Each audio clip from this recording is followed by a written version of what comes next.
सबसे पहले इस साइड में जो भी भक्तजन है आप इन स्पीकर। হ্যালো বন্ধুরা, কেমন আছো তোমরা? আশা করি তোমরা ভালো আছো, আমরাও অনেক ভালো আছি। তো আজকে চলে আসলাম নতুন একটা ভিডিও নিয়ে। তো এটা হচ্ছে যে একটা নিউ টাউনের বুকে রাম মন্দির তৈরি হয়েছে, সেই মন্দিরেই গিয়েছিলাম। তো তোমরা অযোধ্যায় রাম মন্দির হয়েছে সেটা জানো, আর এটা হচ্ছে যে নিউ টাউনের বুকে, আমাদের কলকাতার বুকে নিউ টাউনে শ্রীরাম মন্দির, হনুমান মন্দির যেটা বলে। তো সেখানেই এসেছিলাম। তো তোমরা প্রথমেই গেটের ভিতরে ঢুকতেই দেখতে পারবে রামায়ণের একটা দৃশ্য, জটায়ু আর রাবণের যেটা লড়াই হয়েছিল। সীতাকে যখন রাবণ হরণ করে নিয়ে যাচ্ছিল তখন খুব যুদ্ধ করেছিল জটায়ু, সেটাই দেখিয়েছে। আর এই পাশে রয়েছে একটা বিশাল মহাদেবের মূর্তি। তো আমরা যেদিনকে গিয়েছিলাম সেদিনকে একটা অনুষ্ঠান হচ্ছিল, তার জন্য এখানে খুব সুন্দর করে সাজানো হচ্ছে। আর এই দেখো, এই পাশে দেখা যাচ্ছে বিশাল আকৃতির হনুমানজির মূর্তি, আর এত সুন্দর করে সাজানো হয়েছে যে তোমরা দেখলে মুগ্ধ হয়ে যেতে। তো আর এইদিকে দেখো, এখানে সুন্দর করে ঢুকতে ডান পাশে দেখতে পাবে খুব সুন্দর একটা ফুলের বাগান। তো এখানে হনুমানজির একটা ছোট মূর্তিও আছে, আর গাছের মধ্যে সব রামায়ণের সব ছোট ছোট মানুষের মূর্তি লাগানো আছে। আর এটা হচ্ছে যে বিশাল আকৃতির একটা সিংহদ্বার, আর উপরে আছে হনুমানজি বসে আছে। আর এইটা হচ্ছে যে অযোধ্যার মতনই সুন্দর করে একটা রাম মন্দির বানানো হয়েছে। তো প্রচুর ভিড় হয়েছিল আমরা যেদিনকে গিয়েছিলাম, মানে অজস্র লোক হয়েছিল, আর খুব সুন্দর একটা অনুষ্ঠানও হচ্ছিল। আর এই যে এটা দেখতে পাচ্ছ তোমরা, একটা শিব মূর্তি। তো দেখো, ওই আমরা মেন মন্দিরে ঢোকার সঙ্গে সঙ্গে একটা এখানে এদের র্যালি যাচ্ছিল। তো দেখো,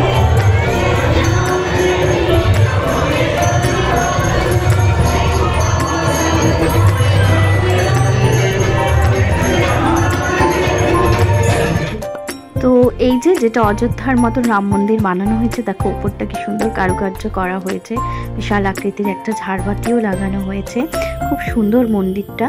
এই যে তখন ছিল বসন্ত পঞ্চমী, আর এই যে হচ্ছে রাম মন্দির, মানে ওখানে ক্যামেরা করা নিষিদ্ধ ছিল, তাও যতটুকু পেরেছি আমি করেছি। ওরা বারণ করছিল যেখানে ভিডিও করো না, তো জাস্ট আমি একটুখানিই করেছি। তারপরে চলে গেলাম, এটা হচ্ছে যে মেন মন্দির।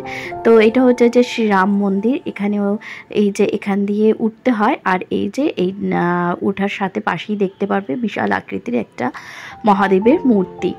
তো এই যে ভিতরে আমরা যখন ঢুকলাম তখন খুব সুন্দর একটা মানে তৈরি এখানে কাচের একটা ঘর।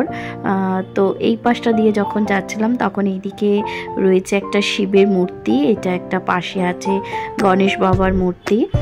আর এই যে দেখো, এখানে শিব ঠাকুরের একটা শিবলিঙ্গ রাখা আছে, আর এটা হচ্ছে যে শিব পার্বতী।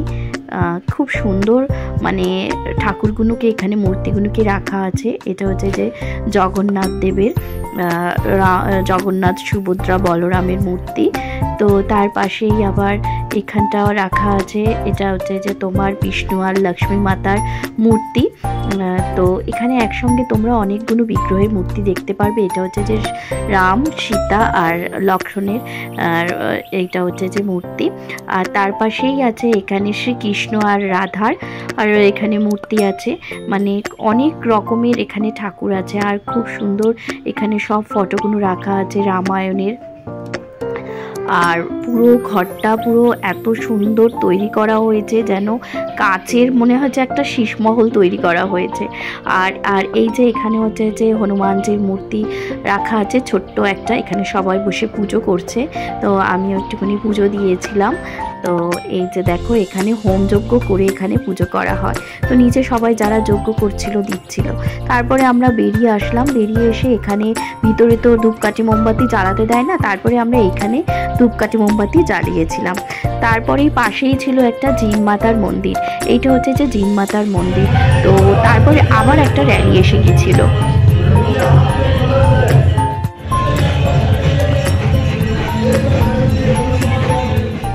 এটা হচ্ছে যে সেই জিন মাতার মন্দির। তো এই যে এখানে মায়ের আরতি করা হচ্ছে। তো দেখো, তারপরে আমরা জিনমাতার মন্দিরের পাশ দিকে একটা যাওয়ার রাস্তা আছে, ওখান দিয়ে আমরা বেরিয়ে গিয়ে এখানে একটা রাক্ষসের মুখ দিয়ে আমরা চলে গিয়েছিলাম গর্ভগৃহে।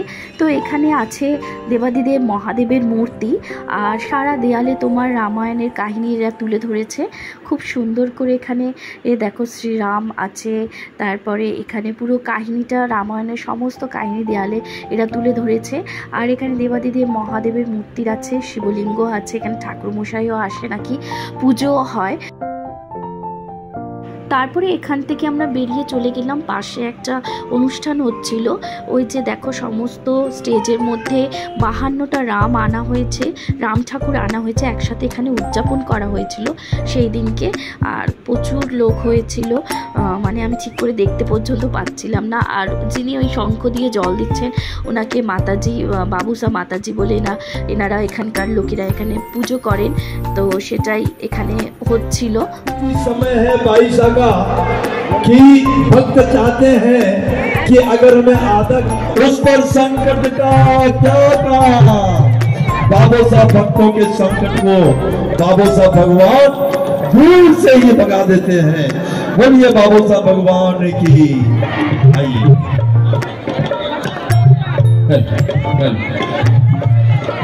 सबसे पहले इस साइड में जो भी भक्तजन है आप इन स्पीकर से ঢোকার সময় তোমাদেরকে যে দেবাদিদেব মহাদেবের মূর্তিটা দেখিয়েছিলাম তার পাশেই ছিল গঙ্গা দেবী মাতারও একটি মূর্তি। তো লাইট জ্বালিয়েছে, দেখো খুব সুন্দর লাগছে। সত্যি কথা বললে তোমরাও একবার এসে ঘুরে যেও, ভীষণ সুন্দর একটি জায়গা, না দেখলে বিশ্বাস করবে না। খুব সুন্দরভাবে এটাকে মন্দিরটাকে বানানো হয়েছে। আর একসঙ্গে অনেক মানুষ এখানে বসে ওই শীষমহল যে দেখিয়েছিলাম শ্রীরাম মন্দিরের ভেতরে তোমরা পুজো দিতে পারবে।